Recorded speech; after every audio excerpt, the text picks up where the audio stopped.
చివరిలో ఒక నిజం చెప్తా. నాకు బిర్యానీ చేయడం అంటే చాలా ఇష్టం. కాకపోతే బిర్యానీ రెసిపీని మొఘల్స్ మన ఇండియాకి తెచ్చారు అన్నప్పుడు నాకు చాలా డౌట్‌ఫుల్‌గా అనిపిచ్చింది.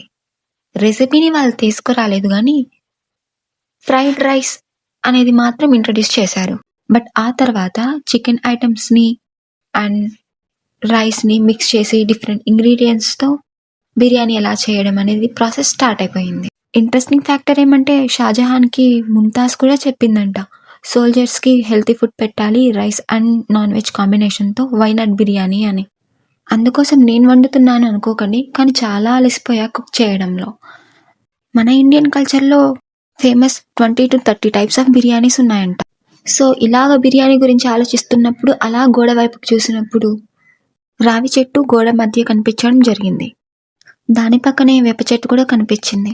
కానీ కొన్ని చోట్ల వేప చెట్టును పూజించరు. ఎందుకో తెలిస్తే కామెంట్ చేయండి. బట్ నాకైతే ఈ విషయం తెలుసుకోవాలని చాలా ఇంట్రెస్ట్.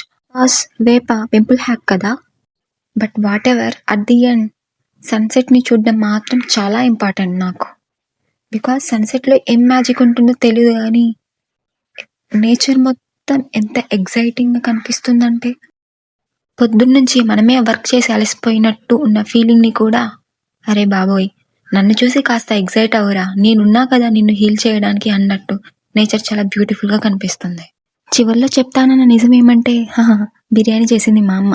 జస్ట్ నా బిల్డప్ మాత్రమే.